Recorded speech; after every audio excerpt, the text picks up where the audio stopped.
안녕하십니까. 남북미 무기열전입니다. 오늘은 예측 불허 변칙 운영에 능한 북한의 단거리 탄도미사일에 대해서 이야기를 해보려고 합니다. 북한의 단거리 탄도미사일이 상당히 종류가 많이 있습니다. 근데 문제는 북한이 이 미사일 재원을 공식적으로 발표한 적이 없죠. 그래서 국내에서 이제 어떻게 하냐면은 북한이 미사일 시험을 해요. 그러면 이걸 추적을 합니다. 속도는 얼마 나왔고 고도는 얼마, 거리 얼마 이런 식으로 이제 추적을 해서 재원을 추정을 하는 거예요. 그래서 정보가 매우 한정적이죠. 심지어는 미사일 이름도 정확하지가 않습니다. 북한에서 미사일 이름을 공개하기도 하고 안 하기도 해요. 그리고 공개를 안 하는데 어디서 정보를 입수해가지고 막 추정을 해서 이게 이름이 이거구나 라고 이제 추정을 하는 경우도 있고요. 그런 상황입니다.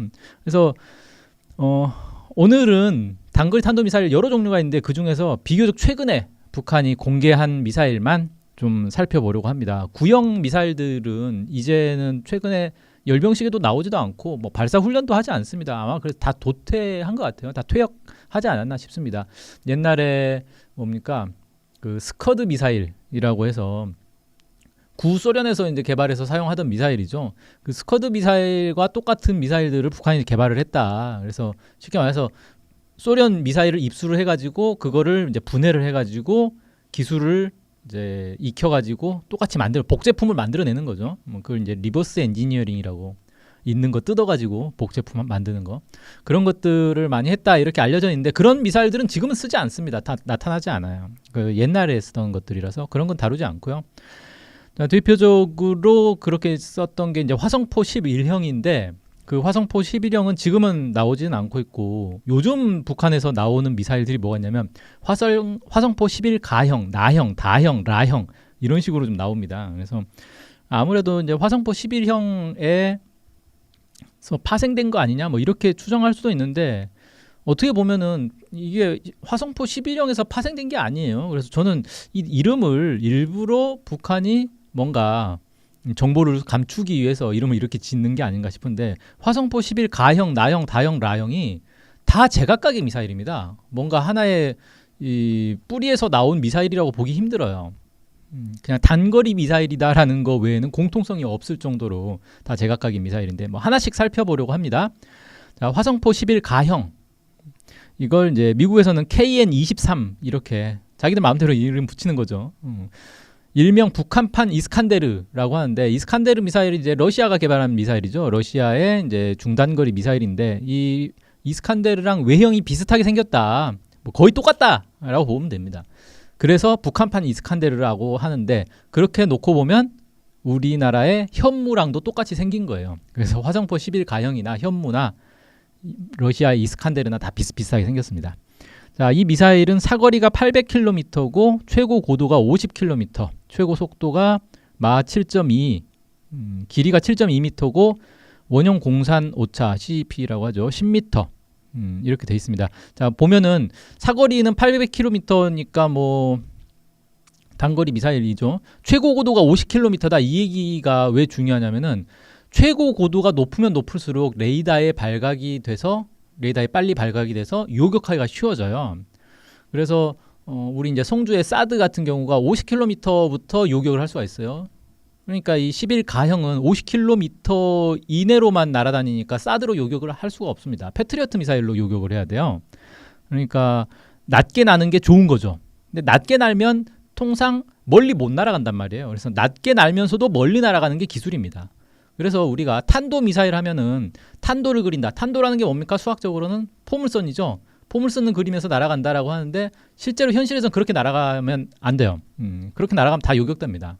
그래서 약간 준 탄도, 그러니까 포물선에 가깝지만 포물선은 아닌 좀 더 납작해야 되는 거예요.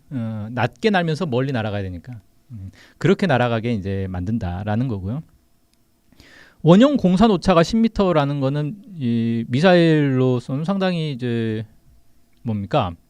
정밀하다 이렇게 볼 수 있죠. 10m 반경 10m 원 안에 이 발사한 미사일의 절반이 떨어질 수 있는 그 정도의 정확도다라고 하는 거니까 상당히 좀 정밀한 거고요. 이게 특이한 게 뭐냐면은 이 화성포 11가형이 발사대가 매우 다양합니다. 발사대 종류가 매우 다양한데 일반 차량에서도 발사할 수 있고요. 이게 이제 가장 많겠죠. 그 다음에 무한궤도 차량에서도 발사할 수가 있고 열차에서도 발사할 수 있고 잠수함에서도 발사할 수 있고 심지어는 저수지 수중에서도 발사할 수가 있습니다. 매우 특이한 발사대를 정말 다양하게 만들어놨어요.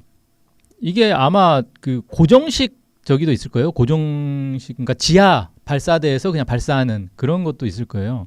근데 이거를 발사대마다 그런 미사일이 다르냐? 다르다고 보는 사람도 있고 같다라고 보는 사람도 있더라고요. 같은 미사일인데 발사대만 다른 거다. 혹은 그 발사대에 맞춰서 약간의 이제 계량을 거친 거다. 뭐 이렇게 얘기하는 사람들이 있는데 뭐 알 수가 없죠, 사실은. 북한에서 공개하기 전까지는. 자, 어쨌든 이 여러 면에서 이스칸데르와 비슷한 재원을 가진 미사일이고요. 이 미사일의 특징 중에 하나가 또 뭐가 있냐면 풀업 기동이 가능하다는 거예요. 풀업 기동이라는 건 뭐냐면은 미사일이 이제 이게 미사일이라고 생각해 보십시오. 이렇게 그냥 탄도를 그리면서 이렇게 날아가야 되는 건데 이렇게 내려가다가 얘가 다시 올라가는 거예요. 이걸 풀업이라고 합니다. 내려가다 다시 올라가서 이렇게 떨어져요. 그러니까 어떻게 됩니까? 요격하기가 너무 어려워지는 거예요. 이게 어디로 떨어질지 그냥 떨어질지 아니면 다시 올라가다가 떨어질지 이걸 모르기 때문에 요격하기가 매우 어렵다. 그리고 이제 미사일 입장에서도 이게 사실 쉬운 기술은 아니란 말이에요. 이게 쉬운 기술이면 모든 나라의 미사일들이 다 이렇게 만들겠죠. 이게 어려운 기술이란 말이에요. 이런 것들을 이제 만들었다라는 거죠. 이 미사일과 관련해서는 최고 고도 20km의 초저공 비행도 가능하다 뭐 이런 기록도 있네요. 그러니까 50km도 아니고 아예 20km로 이렇게 저공으로 날아가는 탄도미사일이 이렇게 낮게 날아가기가 쉽지가 않죠. 그래서 그 원형 공사노차 같은 경우도 이제 장영근 항공대 교수가 원형 공사노차를 10m로 추정을 했네요. 그래서 이게 상당히 위협적인 미사일이다 이렇게 이제 주장을 했습니다. 그리고 사거리가 800km면은 한반도 전역은 물론이고 일본까지도 날아갈 수 있습니다. 뭐 동해안에서 발사하면 일본까지도 날아갈 수 있는 그런 미사일이다 이렇게 보면 될 것 같고요.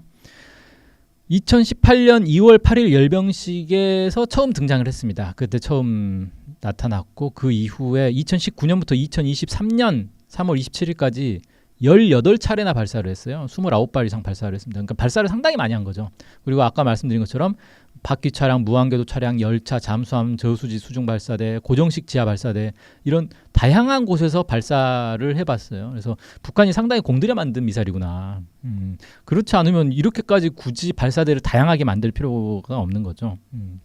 그래서 예를 들어서 이제 수중 발사하는 경우는 이름을 화성포 11 시옷이라고 시옷이 뭐 수중이란 뜻이겠죠. 이렇게 이제 얘기하는 사람도 있더라고요.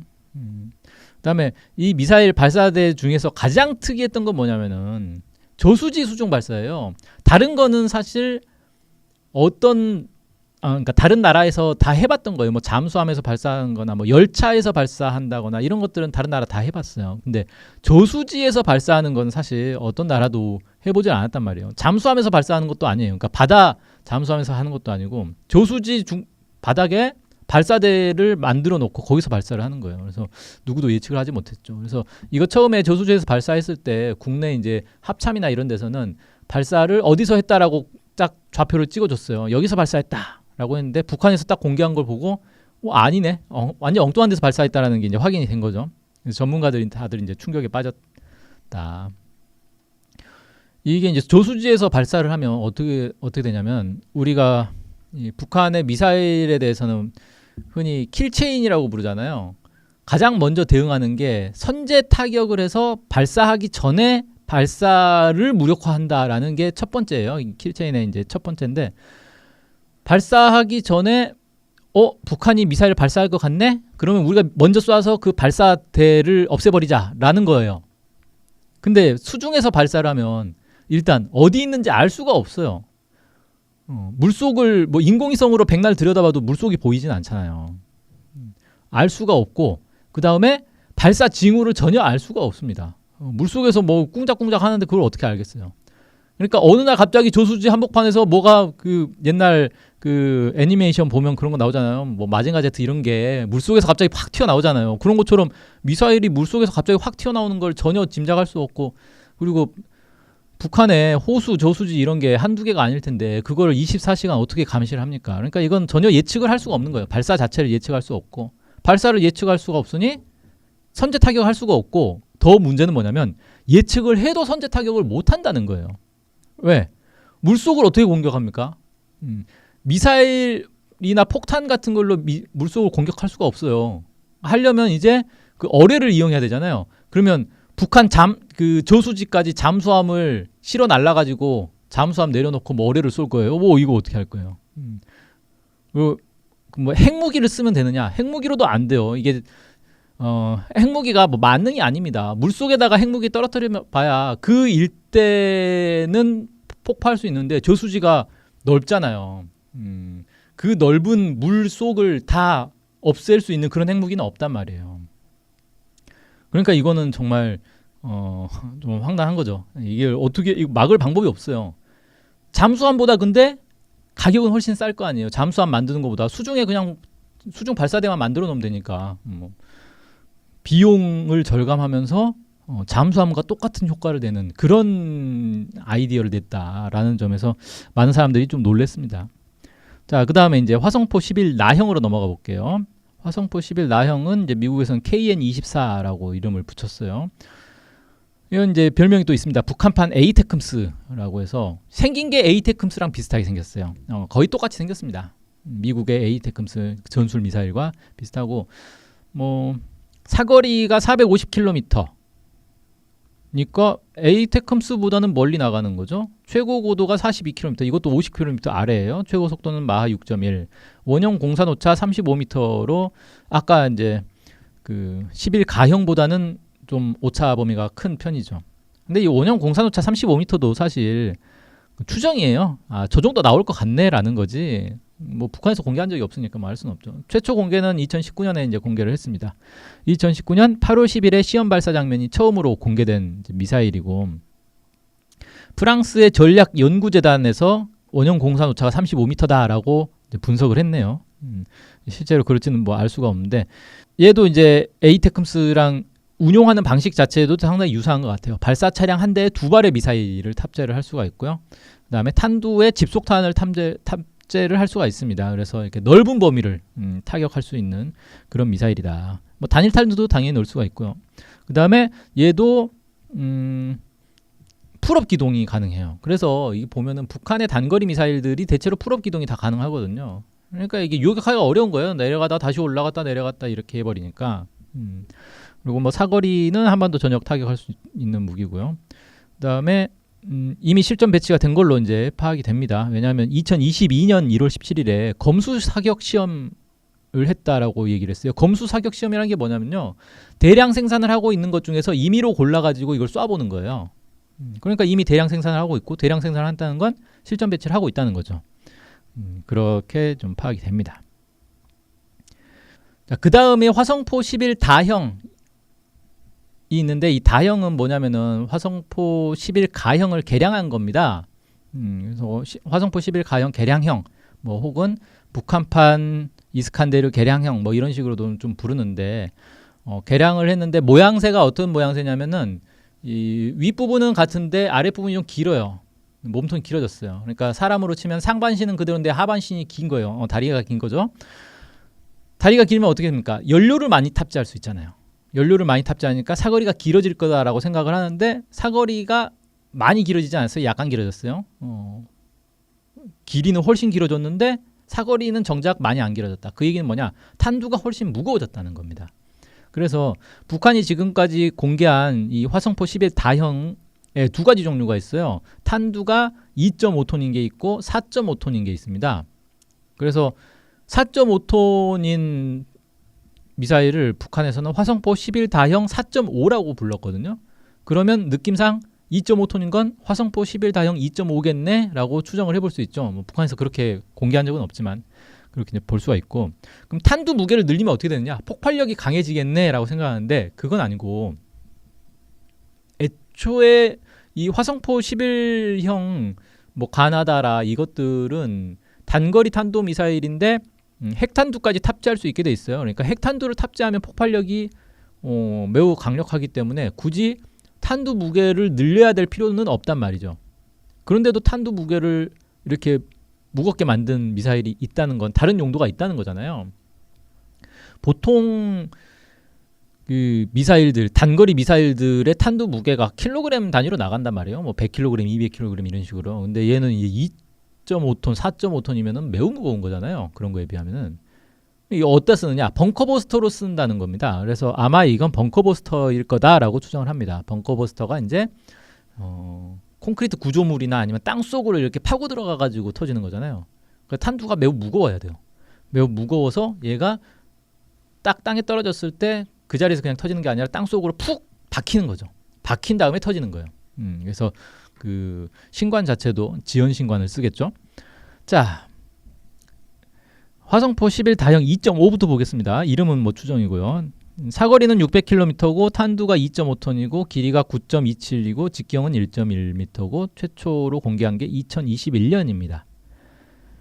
그러니까 몸통이 전체적으로 미사일 길이가 한 2배 정도 길어졌다 그래요. 그리고 사거리가 이제 600km면은 오히려 화성포 11 가형이 800km였거든요. 그러니까 사거리가 오히려 줄어든 거잖아요. 그러니까 탄두가 그만큼 이제 무거워졌다라는 거죠. 그다음에 화성포 11 다형 4.5 같은 경우는 2024년에 발사를 했습니다. 7월 1일과 9월 18일 두 차례에 걸쳐서 시험 발사를 했는데 북에서는 신형 전술 탄도 미사일 이렇게 이제 부르기도 했고 화성포 11 다형 4.5라고도 이제 불렀습니다. 초대형 재래식 탄두를 탑재했다 뭐 이렇게 얘기를 하는데 이게 재밌는 게 사거리를 세 가지를 공개를 했어요. 뭐냐면 최소 사거리 90km, 중등 사거리 320km, 최대 사거리 500km 이렇게 해서 최대로 500km까지 날아가는데 탄두는 4.5톤이다 이 얘기죠. 근데 이걸 이제 발사 각도에 따라서 500까지도 날아갈 수 있고 뭐 320이나 아니면 90까지만 날아갈 수도 있게 이렇게 만들긴 하는데 그렇다고 이걸 중등 사거리, 최소 사거리 이렇게 미사일의 사거리를 이렇게 딱 고정해 놓지는 않거든요, 사실. 그러니까 중간으로 쏘면 무조건 320km 날아가느냐? 그냥 아니 310km나 330km도 날아 보낼 수 있겠죠. 각도를 조금만 조절하면 되는 거니까. 근데 왜 이렇게 굳이 이걸 밝혔을까가 이제 매우 좀 특이한 거죠. 아무래도 이건 발사장에서부터 남쪽의 어디까지의 거리, 어디 군사 요충지까지의 거리를 상정해 놓고 이렇게 고정시켜 놓은 게 아닐까 뭐 싶은 거예요. 아무튼 미사일을 최소 사거리가 얼마다 이런 식으로 얘기하는 경우는 별로 없는데 이 미사일은 최소 사거리가 90km라는 얘기는 무조건 90km보단 더 날아간다라는 얘기가 되는 거죠. 자, 아무튼 그렇습니다. 벙커버스터 얘기 참고로 우리 군이 사용하는 벙커버스터가 GBU-28 유도폭탄이라고 있어요. 유도폭탄은 뭐냐면은 비행기에서 이제 딱 투하하는 거예요. 폭탄이니까 투하하는 거죠. 투하하면 이게 그냥 쭉 떨어져서 빵 터지는 게 아니고 여기에 날개가 달려가지고 떨어지다가 날개를 펴니다. 그래서 쭉 날아가요. 근데 추진 장치가 있는 거 아니니까 그냥 비행기가 날아가다가 떨어뜨린 그 속도로 지가 날아가는 거예요. 근데 이게 꽤 멀리 날아갑니다. 이걸 이제 유도폭탄이라고 하고 유도폭탄은 다음에 한번 좀 자세히 다룰 기회가 있을 거예요. 얘 유도폭탄인데 얘 무게가 2톤 정도 된대요. 그래요. 그러니까 전체 무게가 2톤이니까 화성포 11 다 4.5 같은 경우는 탄두 무게만 4.5톤이니까 훨씬 무거운 거죠. 그러니까 훨씬 더 깊이 파고들 수 있겠다 싶긴 합니다. 근데 단순히 무게만 가지고 얼마나 파고드느냐를 알 수 있는 건 또 아니에요. 끝부분에 이제 이 재질이 뭐냐, 얼마나 뾰족하냐, 전체 이렇게 가늘기가 어느 정도 되느냐, 뭐 이런 것들이 다 종합해가지고 나오는 거기 때문에 무게만 가지고 뭐 얼마나 파고든다 이렇게 얘기를 할 수는 없습니다.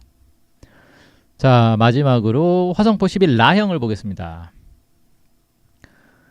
이걸 이제 일명 북한판 KT즘이라고도 부르는데 KT즘이 뭐냐면은 KTSSM 이거 한국 미사일이에요. 한국의 전술 지대지 탄도 미사일입니다. 근데 이게 초반에는 뭐 한국 전술 지대지 미사일 약자 해가지고 KTSSM 이렇게 불렀는데 지금은 우레라고 이름을 붙여놨습니다. 그래서 화성포 11 라형도 북한판 KT즘이 아니라 북한판 우레라고 하는 게 낫겠죠. 자, 아무튼 우레가 아니라 우레입니다. 표준어가 그 천둥 소리 나는 거예요. 그거 우레라고 하잖아요. 자, 아무튼 얘는 사거리가 110km예요. 지금까지 나온 것 중에 가장 짧죠. 전술 탄도 미사일이죠. 최고 고도가 25km니까 매우 낮게 날죠. 사거리가 낮으니까 사거리가 짧으니까 최고 고도도 낮겠죠, 당연히. 최고 속도도 마사로 좀 느린 편이고요. 물론 마사 자체가 매우 빠른 속도긴 한데 다른 미사일에 비하면 느리다는 얘기입니다. 자, 2022년 4월 16일에 처음 발사를 했습니다. 그래서 북한은 그때만 해도 북한은 신형 전술 유도 무기라고만 발표를 했어요. 북한이 대체로 보면은 무기 시험하고 나서 공개할 때 신형 미사일 뭐 이런 식으로 얘기하지 이름을 그냥 화성포 11 라형 뭐 이렇게 초반부터 밝히진 않더라고요. 나중에 이렇게 슬쩍 공개를 하는 식으로 많이 하죠. 자, 2023년에도 또 발사를 했어요. 3월 9일에 화력 습격 훈련이라고 이름을 붙였는데 뭐라고 했냐면 서부전선 방면의 적 작전 비행장을 담당하고 있는 군부대 관하 제8 화력 습격 중대가 훈련을 했다라고 밝혔습니다. 이 얘기는 뭐냐? 서부전선 방면에서 적 작전 비행장, 그러니까 한국의 군용 비행장들을 얘기하는 거예요. 그럼 뭐가 있겠습니까? 군용 비행장 이 서부전선 쪽에 있는 어딘지 알겠죠? 뭐 그런 데를 공격하는 게 임무다라는 겁니다. 사거리가 110km니까 대충 그려보면 어디까지 날아가겠네? 네, 답이 나오는 거죠. 근데 이게 이제 생긴 거나 뭐 크기, 사거리 이런 것들을 놓고 보니까 이제 우리의 이제 우레라는 미사일과 유사하다라고 해서 이제 우레라고 북한판 우레다 뭐 이렇게 부르는데 자, 우레를 한번 보면은 구경이 400km 아니 400 구경이 400km면 뭐 우주급 무기인가요? 구경 400mm입니다. 400mm니까 40cm 매우 작은 무기예요. 그러니까 아주 멀리 날아가는 그런 전략 무슨 미사일 이런 게 아니기 때문에 400mm고 사거리가 180km입니다. 우레가. 근데 이게 또 종류가 두 가지가 있어요. 이게 1형이고 구경이 600mm인 게 있습니다. 그리고 사거리 290km인 2형이 있어요. 자, 그래서 1형 같은 경우는 고정 발사대에 실리고 2형은 이 다연장 로켓 천무 발사대에 두 발씩 실린다라고 합니다. 다연장 로켓 천무가 미국의 그 다연장 로켓과 좀 비슷한데 다양한 이 로켓포나 미사일들을 탑재를 할 수 있게 돼 있어요. 그래서 얘 같은 경우 이제 사이즈를 일부러 거기에 맞춘 거죠. 그래서 두 발을 실을 수 있도록 그렇게 이제 맞춘 겁니다. 우레가 이제 육군 미사일 전략사령부가 운용하는 현무 미사일에 비해서 사거리나 탄두 무게가 한 급 낮아요. 그래서 육군 군단급에서 운용을 합니다. 이런 미사일을 왜 만드냐? 왜 한 급 낮은 걸 만들지? 돈 때문이죠. 현무에 비해서 가격이 한 5분의 1 수준이라 그래요. 그러니까 현무 한 발 쏠 돈으로 이거 5발 쏠 수 있는 거예요. 그러니까 이제 전략사령부가 아니라 군단급에서 필요하면 좀 자유롭게 쓸 수 있게 하려고 이렇게 개발을 한 거예요. 그러니까 저가형 이제 저위력 저사거리의 짧은 사거리의 미사일을 이제 개발을 한 건데 우레를 왜 만들었느냐 이게 아마 그 연평도 포격전 이후에 개발을 하기 시작했을 거예요. 그래서 실제로 이게 우레를 개발해가지고 실전 배치한 게 올해 초에요. 2025년 1월에 실전 배치했다 이 뉴스가 한번 나온 적이 있거든요. 그래서 아주 최근에 이제 개발을 해서 실전 배치를 한 거죠. 그러니까 북한보다 오히려 더 늦었다라고 볼 수 있겠네요. 북한 이제 2023년에 발사 훈련을 했다는 거, 훈련을 했다는 건 뭡니까?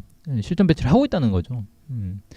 자, 근데 왜 만들었냐면은 연평도 포격전을 하고 나서 한국군에서 이제 보니까 북한의 이제 최전방에 북한의 장사정포들이 있잖아요. 이 장사정포들이 어디에 있냐면은 굴 속에 들어가 있어요. 여러분도 이제 연평도 같은데 가보면은 저도 연평도 가가지고 직접 봤는데 연평도에 가면은 한국군도 북쪽을 향해서 포드를 이렇게 쭉 배치를 했어요. 그 중에는 이제 그냥 개방되어 있는 거 있습니다. 안 쓰는 거.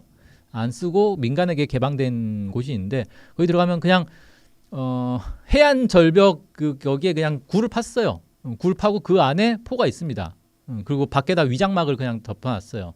근데 뭐 위장막 덮어놓는다고 모르겠습니까? 망원경으로 24시간 계속 들여다보고 있으니까 이제 보일 거 아니에요. 그래서 사실 뻔히 아는 거예요. 서로 다 어디에 뭐가 있다는 걸 다 알고 있는 겁니다. 그렇게 해서 거기서 이제 그 굴 안에서 군인들이 있다가 뭐 몇 도 방향으로 발사하면은 막 돌려가지고 이제 손으로 열심히 돌려가지고 포탄 넣고 빵 쏘는 거죠. 그렇게 운영을 하는데 딱 보니까 이제 북쪽하고 서로 마주보고 있단 말이에요. 그러니까 전쟁 나면은 제일 먼저 죽는 곳이에요. 거기가 제일 먼저 타격을 받을 곳이잖아요.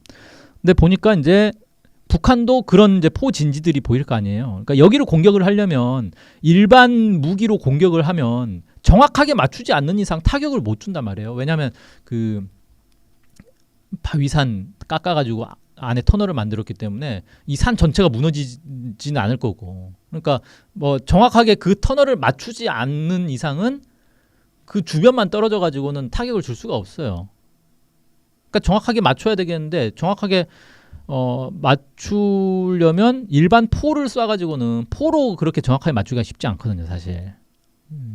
그러니까 미사일을 개발한 거예요. 근데 이런 거 맞추려고 현무 미사일 쓰기에는 돈이 너무 비싸니까, 쉽게 말해서 뭐 1,000만 원짜리 무기 맞추려고 몇 억짜리 무기를 쓸 수는 없는 거잖아요. 그러니까 이제 좀 저가의 미사일을 좀 만들어 보자라고 해서 이제 만든 겁니다.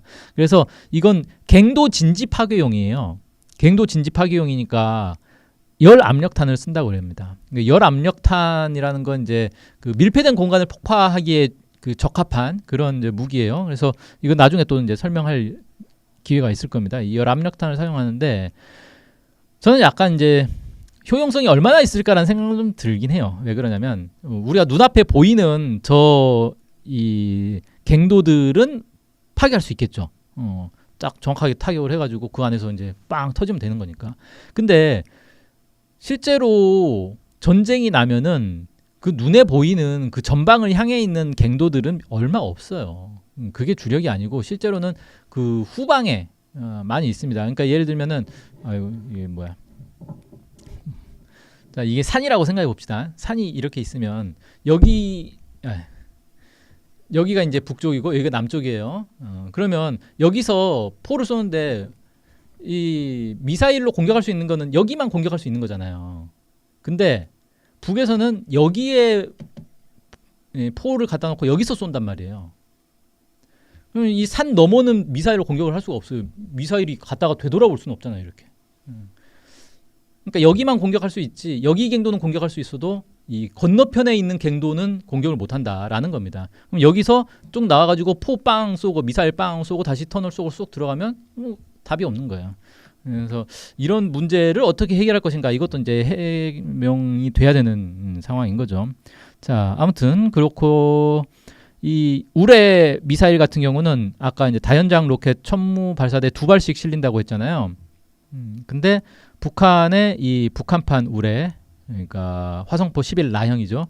얘 같은 경우는 이제 다연장 로켓포대에 4발씩 실립니다. 그리고 전략군 산하 부대가 운용한다 그래요. 그러니까 우리는 전략군은 현무를 쓰고 얘는 군단급에서 사용하는데, 북한은 이 무기도 전략군이 쓴다. 군단급이나 그 밑에 대대급에서 쓰는 게 아니고, 사단급에서 쓰는 게 아니고 전략군에서 쓴다는 얘기예요. 전략군에서 쓴다는 얘기는 뭐냐면 이것도 핵미사일이라는 거죠. 핵이 탑재되어 있으니까 쓰겠죠. 자, 2023년 3월 10일자에 문화일보 보도가 있어요. 북한판 KT즘 텔 6대 동원 초대형 도발, 수도권의 치명적 요격 불가, 뭐 이런 제목의 기사가 있습니다. 한번 찾아보세요, 검색해서. 전문가 말을 인용을 해가지고 이게 뭐라고 했냐면, 이 미사일이 북한판 이스칸데르를 3분의 2 수준으로 축소한 것이고, 북한판 이스칸데르, 북한판 에이테크스, 초대형 방사포 등 신형 유도 무기 3종의 장점을 모두 가미한 북한 미사일 기술의 결정판이다. 뭐 이렇게 이제 분석을 했어요.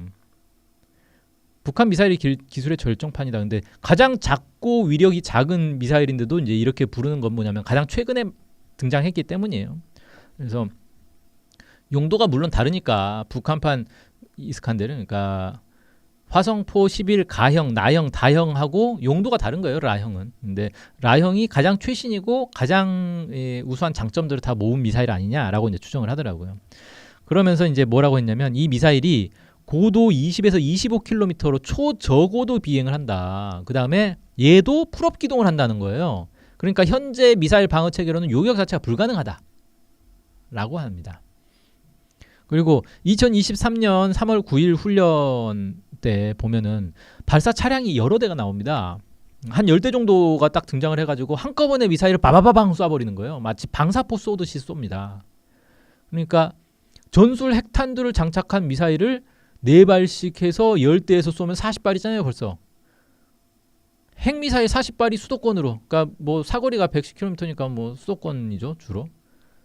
수도권에 수십 발의 핵미사일이 쏟아진다. 이러면 이제 감당이 못한다는 겁니다. 2024년 8월 5일에 북한에서 화성포 11 라형 발사 차량 250대를 최전방에 배치한다라고 하면서 이렇게 막 사진도 공개하고 행사를 했어요. 차량 한 대 미사일이 4발씩 들어가니까 250대면은 1000발이 들어갑니다. 1000발. 그러니까 이제 그 합참에서는 뭐라고 발표하냐면 저건 차량만 배치하는 거지 미사일은 아직 1000발이 없다라고 얘기를 해요. 뭐 믿거나 말거나죠. 사실 그거 어떻게 합니까? 미사일이 있는지 없는지. 미사일도 없는데 발사 차량만 열심히 만들어서 배치한다? 뭐 그걸 왜 하는 거죠? 자, 아무튼 1000발인데 와 그러면 아니 북한에 지금 핵미사일이 1000발이 있다는 거냐? 그건 아니라고 봅니다. 저도. 왜냐면은 미사일을 4발을 쏘는데 4발이 다 핵미사일일 필요는 없어요. 그 중에는 재래식 탄두를 탑재했거나 아니면 다른 특별 용도의 탄두를 탑재한 것들도 있을 수 있어요. 왜? 이것도 어쨌든 아무리 요격이 어렵다고 해도 100% 요격을 막을 수는 없거든요. 그러니까 요격이 되기는 할 거란 말이에요. 뭐 확률이 낮아서 그렇지. 그러니까 전부 핵미사일을 탑재하는 건 좀 낭비고 4발 중에 1발꼴로만. 그러니까 핵미사일은 250대고 나머지 750대는 750발은 그냥 일반 재래식 미사일일 수도 있는 거예요. 그래서 섞어 쏘는 게 훨씬 효과적이죠. 비용이 적게 들잖아요. 핵미사일이 아무래도 만들기 어려우니까. 그런 식으로 운용을 하지 않을까 싶습니다. 그래서 초반에는 재래식 탄도 미사일들을 막 쏴요. 한 100발 정도 먼저 쏜다고 생각해 봅시다. 그럼 그거 요격하려고 열심히 노력할 거 아니에요. 그래서 요격 미사일들을 소모를 시킨 다음에 그 뒤에 이제 핵미사일과 섞어서 막 날라오겠죠. 그런 식으로 운용을 하지 않겠냐. 미사일이 이렇게 많이 있으니까 그런 식으로 운용이 가능하단 말이에요. 그래서 그런 것에 대해서 이제 대비를 해야 된다라고 얘기를 할 수 있겠습니다. 자, 오늘은 북한의 단거리 탄도 미사일 얘기를 쭉 나눠봤는데 단거리 탄도 미사일이 아무래도 가장 최근에 개발한 미사일들이 대체로 단거리 탄도 미사일들이 좀 많이 있습니다. 그리고 종류가 많다는 것, 발사대 종류도 다양하다는 것, 그 다음에 다양한 용도, 그러니까 집속탄도 있고 벙커버스터도 있고 뭐 다양한 용도가 있다는 것, 그 다음에 핵미사일이라는 것, 그 다음에 대체로 보면은 저고도 비행을 하고 풀업 기동을 해서 요격이 매우 어렵다라는 거, 이런 특징들이 있다, 이렇게 좀 정리를 할 수 있겠습니다.